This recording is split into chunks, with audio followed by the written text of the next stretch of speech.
So hello guys, welcome to my YouTube channel. आज की video में जो हमारा रहेगा वो रहेगा पब्लिक लायबिलिटी इंश्योरेंस एक्ट 1991। तो चलिए शुरू से शुरू करते हैं कि ये एक्ट आया क्यों और इसकी हमें ज़रूरत क्यों पड़ी एंड ये क्या कवर करता है। तो मैं आपको बता दूं, मुझे तो इसकी ज़रूरत इसलिए पड़ी है क्योंकि ये मेरे सिलेबस में है। आप देखना अब आपको इसकी ज़रूरत क्यों पड़ी है। तो बेसिकली ये जो एक्ट है ये कॉमर्शियल पर्पज़ के लिए यूज़ होता है एंड ये पब्लिक लायबिलिटी इंश्योरेंस एक्ट जो है एक कॉमर्शियल पर्पज़ का एक्ट है एंड ये कॉमर्शियल इंश्योरेंस ही देता है that protect your company from claims made by your members of the public who sustain injuries fatalities और property losses because of your business operation. तो बेसिकली अगर कोई भी बिजनेस ऑपरेशन के कारण कोई भी पब्लिक किसी भी तरीके से आपके बिजनेस के कारण किसी भी तरीके का लॉस बियर करती है तो वहाँ पर आपकी कंपनी को उस भारी नुकसान से बचाने के लिए पब्लिक लायबिलिटी इंश्योरेंस एक्ट जो है वो बनाया गया है। तो अब देखते हैं कि बेसिकली इस एक्ट में और क्या है। The public liability insurance act जो है intend to provide public liability insurance for the purpose of providing rapid assistance to the person impacted by an accident. तो जो लोग उस एक्सीडेंट से जो है इम्पैक्ट हुए हैं उन लोगों को एक रैपिड असिस्टेंस देने के लिए जो है ये एक्ट बनाया गया है। उसके बाद कि यहाँ पर होता क्या है कि इसका मेन जो फंक्शन है, मेन जो फोकस रहेगा वो रहेगा हजार्डियस सब्सटेंसेस के ऊपर, यानी कि कुछ ऐसा हैंडलिंग करते हो आप हजार्डियस सब्सटेंसेस को, वहीं पर ये एक्ट जो है लागू होगा। अगर आपका बिजनेस ऐसा है जहाँ पर आप कुछ ऐसे सब्सटेंसेस को रखते हो या उनको कैरी करते हो या उनको प्रोड्यूस कर रहे हो, आउटपुट में ले रहे हो, इनपुट में ले रहे हो, तो इसमें आपका बिजनेस जो है वो इंक्लूड होगा। तो आपके बिजनेस की वजह से अगर किसी को कोई भी दिक्कत हो रही है तो उसके लिए आपको क्लेम जो है वो लोग करेंगे। तो आप इस इंश्योरेंस के अकॉर्डिंग इस इंश्योरेंस के अंदर उस क्लेम को सेटिस्फाई कर सकते हैं। तो अब हम एक्ट से शुरू करते हैं। तो बेसिकली ये एक्ट 22 जनवरी 1991 से इफ़ेक्ट में आया। इसके अंदर हमारे टोटल सेक्शन रहेंगे 23 एंड ये है हमारा वीडियो का पार्ट नंबर 1 इस एक्ट की। इसके बाद मैं कोशिश करूँ इसको 2 या 3 वीडियो में इस एक्ट को मैं ख़त्म कर दूँगी एंड एक छोटा सा एक्ट है ये, तो आपको इतनी दिक्कत भी नहीं होगी। तो मैं इसको जल्दी से जल्दी ख़त्म करने के लिए इसके बाद ही मैं इसकी थोड़े से टाइम बाद ही मैं इसकी अगली वीडियो पोस्ट कर दूँगी। एंड उसके बाद इसके अंदर एक स्केड्यूल है जो रिलीफ के बारे में बात करता है कि रिलीफ कितना दिया जाएगा। तो अब मैं आपको बताती हूँ कि बेसिकली ये एक्ट बनाया ही क्यों गया, ऐसी ज़रूरत क्यों पड़ी कि हमें ये एक्ट बनाना पड़ा। तो बेसिकली सबसे पहले वोटर एक्ट आया जो कि पोल्यूशन के बारे में बात करता था 1974 में। तो गवर्नमेंट के लिए ये रहा एक बहुत बड़ा फेलियर। जिसके बाद गवर्नमेंट ने सोचा कि ऐसे काम तो नहीं चलेगा, तो उन्होंने एयर पोल्यूशन एक्ट जो है वो पारित किया 1981 में। ये भी सरकार का एक बहुत बड़ा फेलियर रहा।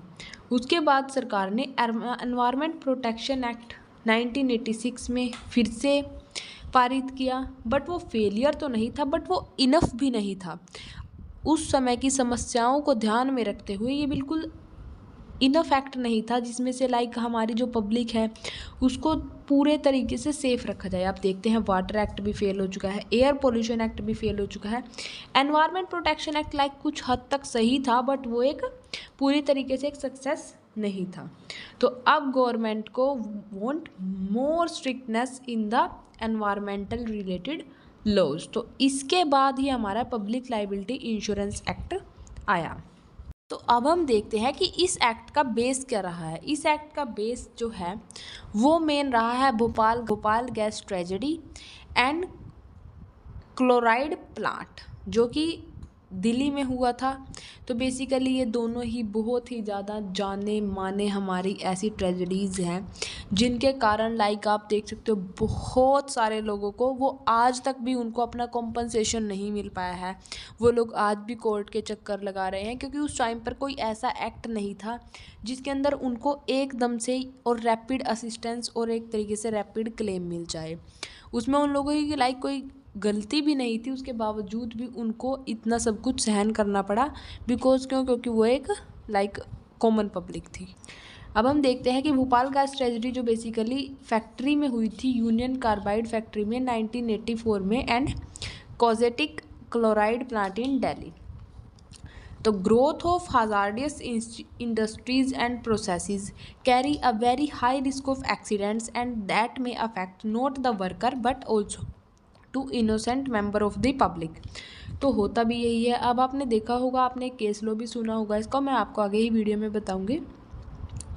तो जहाँ पर आपके हज़ार्डियस इंडस्ट्रीज़ हो जो हैं, हज़ार्डियस केमिकल्स जो हैं, उनकी वजह से आपकी सिर्फ़ और सिर्फ एम्प्लॉइज़ को ही नहीं बल्कि नॉर्मल जो जनरल पब्लिक है वो भी आपके इस काम से अफेक्ट हो रही है। तो इसी चीज़ को कंट्रोल करने के लिए एक्ट बनाया गया।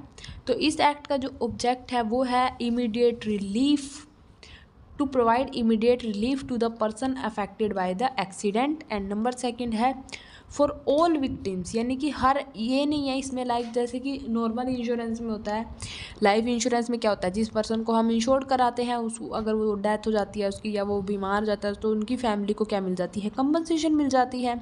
वहीं अगर हम किसी लाइक प्रॉपर्टी का करते हैं तो उसमें उस प्रॉपर्टी से रिलेटेड उनके मालिक को मिल जाती है। किसी भी इंसान का करते हैं तो एक पर्टिकुलर इंसान को मिलती है। बट यहाँ पर हर एक विक्टिम के लिए, फॉर जनरल पब्लिक के लिए ये एक्ट है to help not only the workman but also the members of the public in vicinity. तो बेसिकली यहाँ पर ये हर एक इंसान के लिए है जो भी उससे ग्रसित हुआ है उस घटना से, हर एक उस इंसान के लिए है। तो अब हम चलते हैं, देखते हैं इसकी इम्पोर्टेंट डेफिनेशन, जिसके अंदर सबसे पहले डेफिनेशन है हमारी एक्ट की डेफिनेशन। तो it include the term accident means an accident involving. तो बेसिकली यहाँ पर कौन कौन से एक्सीडेंट को इन्वॉल्व किया गया है, अ फोर्टिट्यूअस और सडन और unintentional occurrence while handling of hazardous substance resulting in. तो बेसिकली ऐसी सडन या अनइंटेंशनल जो है कोई अक्रेंस, कोई इवेंट हो चुका है कब, किसी हैजार्डियस सब्सटेंस को हैंडल करते हुए, जो कि रिजल्ट हुआ है किस चीज़ में, कॉन्टीन्यूअस, इंटरमीडिएटेड और रिपीटेड एक्सपोजर, यानी कि जहाँ पे चांसेस भी हैं किस चीज़ के, डेथ के या इंजरी होने के किसी इंसान को या डैमेज होने के किसी भी प्रॉपर्टी को, बट डज नॉट इंक्लूड। तो बेसिकली ये एक्सीडेंट की डेफिनेशन ये सब कुछ इंक्लूड करेगी। एंड इंक्लूड क्या नहीं करेगी, an accident by reason only of war और रेडियो एक्टिविटी। तो अब मैं आपको इसको जल्दी से शॉर्ट में बता देती हूँ कि इस एक्ट में क्या है। ये एक्ट बेसिकली जनरल पब्लिक के लिए बनाया गया है।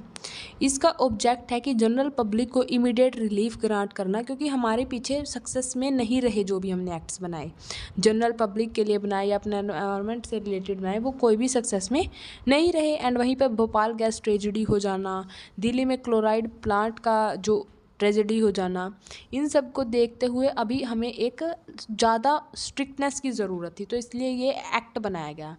एंड अब हम देखते हैं एक्सीडेंट की डेफिनेशन में देखते हैं। तो यहाँ पर एक अनइंटेंशनल और सडन अक्रेंस हो रही है किसी एक्ट की, किसी हज़ार्डस सब्सटेंस को यूज़ करते टाइम या उसको हैंडल करते टाइम, जो कि किसी इंसान की डेथ, इंजरी या उसकी प्रॉपर्टी को या तो डैमेज हो रहा है या तो कॉन्टीन्यूएंस में है या फिर रिपीटेड है या तो फिर उसके चांसेस भी हैं होने के, तब भी वो एक्सीडेंट माना जाएगा।